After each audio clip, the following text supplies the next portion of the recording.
welcome back to my channel. If this is your first time watching, welcome to you too. Thrilled to have you.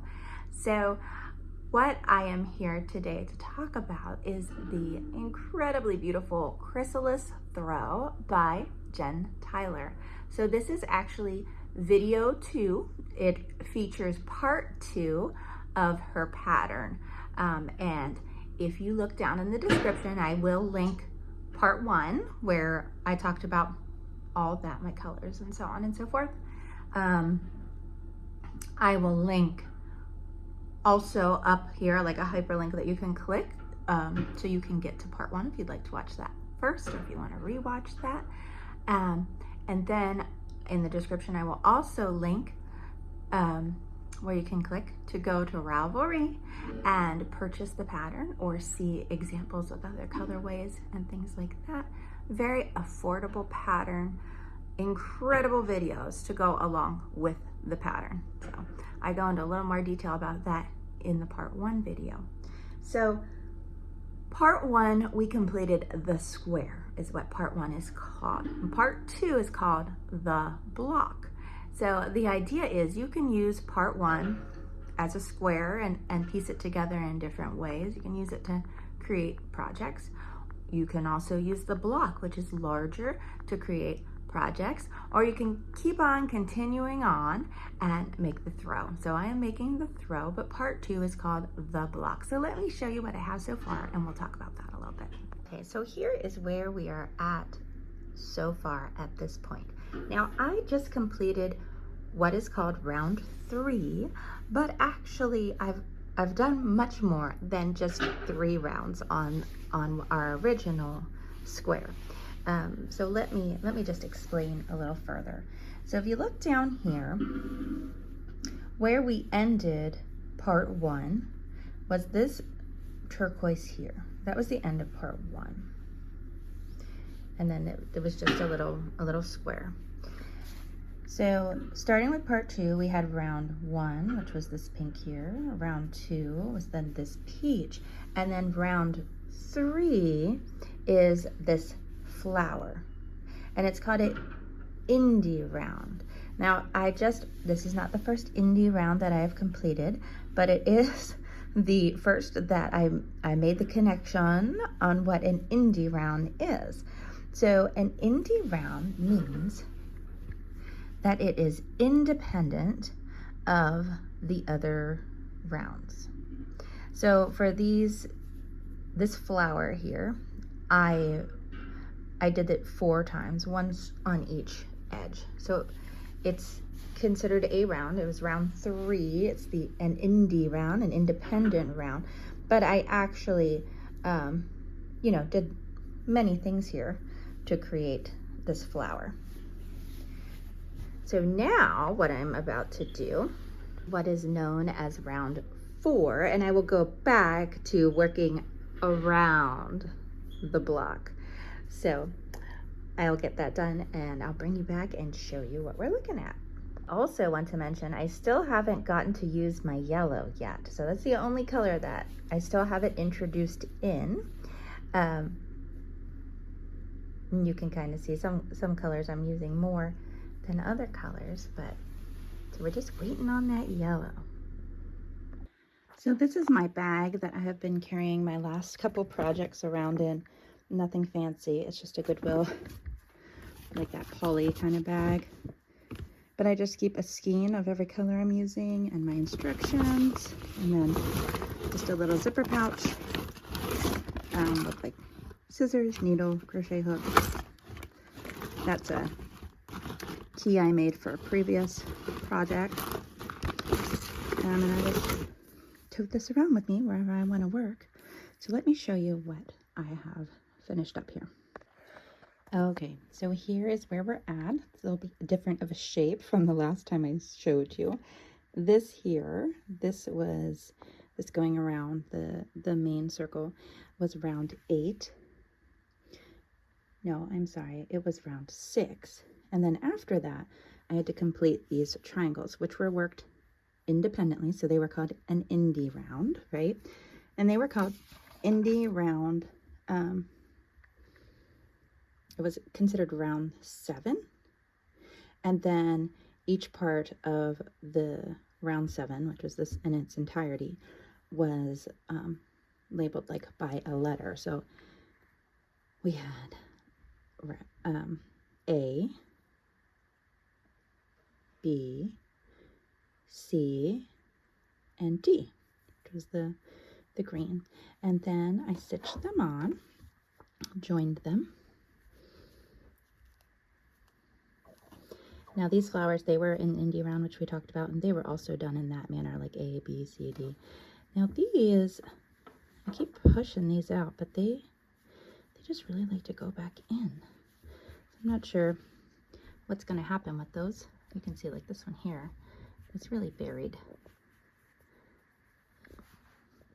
But anyways, I'm excited, really excited, because the next round, round 8, I'm super excited to do. But it's taking shape beautifully. I will admit these were a little, because these are so, like such a typical, almost granny square-ish item, but a triangle. They were a little boring for me. They made the 4 of them and attached them.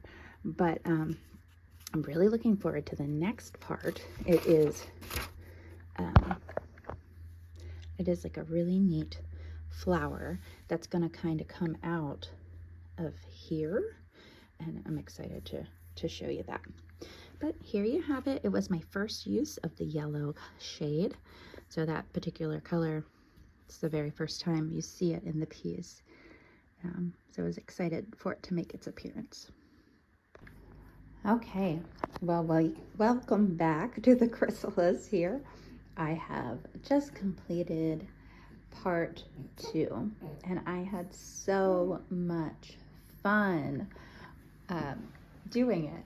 So I think in the last little bit of footage that I shared with you, I had just attached these 4 corners where I had first used the yellow in my particular pattern. And I was looking forward to doing these little clusters here. So since then, let's see, I think I did the green round there, and I did these and this. So many things have happened. And my last round here for this part, which was this peach color, this was actually worked from the back of the project and from the front of the project. We actually changed directions, which was a lot of fun. And then we did this little stitching here. So I'm really, really, really excited to get on to part 3. Unfortunately, I just really need to block this. So I just feel like it will benefit from a blocking. Blocking is not my favorite. Not my favorite thing at all, but sometimes it just has to be done, and I feel like this is one of those times, and you know, I'll be more pleased with it. I don't want to take time away, you know, from working on the project, but it's just, I think it'll just be a good thing. So we're gonna do it. I'm using acrylic yarn, so I am going to steam block this, just to try to set the yarn a little and soften it in places where, you know, it's just, I don't know if you can see here in the video, if you're wondering what those sounds are. I don't know if you can hear. I have a little one here beside me in a seat, but I feel like here, just things could be lay a little flatter. I mean, it's not terrible. And of course the corners here, I mean, they're supposed to be like that. So I think it'll be a benefit. So I'm going to very carefully steam block this. I don't want to steam it too much, and then I will show you it again. Okay, so I decided to show you my blocking. This is my super professional setup here. I'm using a doubled over towel on top of my dog's bed. I've got my ancient history iron here, which I'm going to steam with. This is not the recommended method because if I accidentally tap my iron too low while I'm trying to steam with it, I will burn the yarn. So it is pretty risky, but I'm doing it anyways. So the wise person would use a actual steamer, you know, a little steamer. But this is what I'm doing. So she does mention in the pattern that her larger yarn measures the squares approximately 20 inches. So my yarn, the yarn that she uses in the pattern is not like readily available here. So my yarn, it doesn't quite equate to her yarn, it's different. And I used like the appropriate hook size for my yarn. So I know that mine isn't going to be exactly the same as hers, but it looks like I might have a 19-inch square. So I'm going to get this all straightened out, pin it down. Okay, I have it pinned down to the extent that I'm going to pin it. And we're going to do this.